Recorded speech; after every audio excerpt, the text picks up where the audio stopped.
अस्सलाम वालेकुम नाज़रीन, मां आहियां सैयद समीला शिराज़ी। हिन बुलेटिन में असां सां साथ ॾींदी पिरिया गुल। सभ खां पहिरियां हिक नज़र हेडलाइन ते।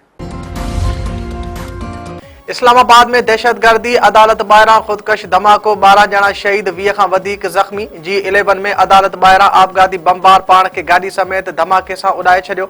हमले में शहीद थियलनि जा लाश ऐं ज़ख़्मी इस्पताल मुंतक़िल। इलाइक़े खे फोर्सिस जो कड़ो, जुडिशियल कॉम्प्लेक्स में मौजूद जजनि खे सख़्त सिक्योरिटी में रवानो कयो वियो। पुलिस ज़रनि जो चवणु आहे त धमाके में भारतीय स्पॉन्सर्ड अफ़गानिस्तान जी प्रॉक्सी फितरातुल ख़वारिज मुलविस आहे। वफ़ाक़ी घरू वज़ीर ऐं IG इस्लामाबाद धमाके वारे हंधि पहुता। घरू वज़ीर मोहसिन नक़वी चयो आहे त अॼोके हमले जा केतिरा ई मैसेजिस आहिनि। जेकॾहिं को ॿिए मुल्क मां बि मुलविस हूंदो त माफ़ न कंदासीं। अफ़गानिस्तान मां दहशतगर्दनि खे न रोकियो वियो त उन्हनि जो बंदोबस्तु करणो पवंदो।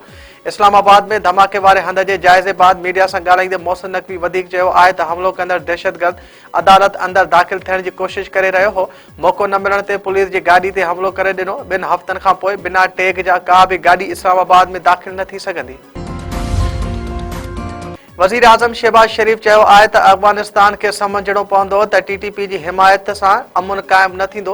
पाकिस्तान केतिरा ई भेरा अमुन दुश्मन कार्रवाइनि खे मुंहुं ॾिनो आहे। हथियारबंद फ़ौज हर भेरे दुश्मन जे इरादनि खे नाकाम बणायो।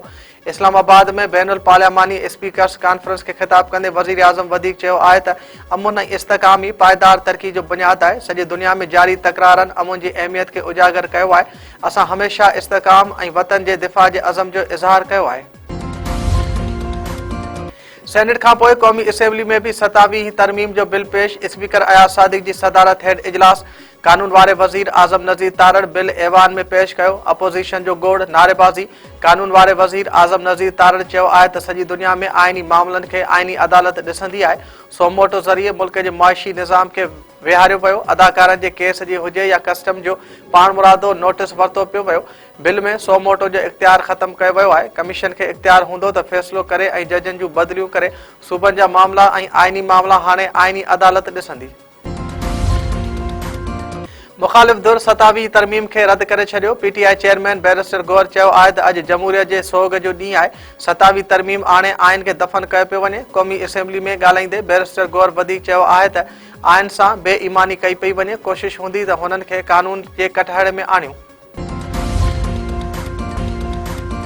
शहदादपुर में पुलिस गिरफ़्तार प्राइमरी उस्ताद खे तशद्दुद करे मारे छॾियो। वाक़े ख़िलाफ़ सवे माण्हुनि जो धारणो। प्राइमरी मास्तर खां भत्तो घुरण जे इल्ज़ाम हेठि पुलिस उस्ताद जाम अज़ीज़ जाखरो खे घरां खंबे वई हुई। उस्ताद हिरासत दौरान तशद्दुद में फौत। एहलकार लाश लावारिस हालत में इस्पताल में छॾे खिसकी विया। वाक़े ख़िलाफ़ वारिस उस्ताद ऐं शहरी रोडनि ते निकिरी आया। हाला चौक ते धरणो। DIG ऐं SSP नोटिस वरितो। SHO ग़ुलाम शबीर दलवाणी ऐं 3 एहलकार मुअतल। वाक़े जो केस दाख़िल न थियो। मुलविस एहलकारनि जी गिरफ़्तारी लाइ घरनि ते छापा। चकवे जो औरत ॾेर मथां कारे इल्ज़ाम हेठि बेदर्दी सां क़तल। ॻोठ हूरा शर में जवाबदार पंहिंजी भाॼाई गोरी शर खे बंदूक जा फायर करे क़तल करे छॾियो। रुस्तम पुलिस पहुची औरत जो लाश तहवील में वरितो। पोस्टमार्टम बाद वारसनि हवाले। ज़रनि मूजिबि 3 ॾींहं अॻु औरत मथां बिरादरी जे नौजवान सां कारहनि जो इल्ज़ाम मड़ियो वियो हो। सिंध एक्शन कमेटी जे सॾ ते 27वीं तरमीम ख़िलाफ़ एहतिजाजी मुज़ाहिरा। हैदराबाद, सांगड़, उमरकोट, दादू, लाड़काणो, सन, तंगवाणी, वर्कशॉप ऐं ॿियनि शहरनि में एहतिजाज कयो वियो। हैदराबाद प्रेस क्लब आॾो 10 क़ौम परस्त कारकुन गिरफ़्तार। दादू मां बि पुलिस एहतिजाज कंदड़ वकीलनि समेत 10 कारकुननि खे खंबे वई। अॻवाननि चयो आहे त 27वीं आइनी तरमीम कारो कानून आहे जंहिंखे अवाम रद्द करे थो। सूबे जे वसीलनि ते कब्ज़ो कंहिं बि सूरत में क़बूल न कयो वेंदो।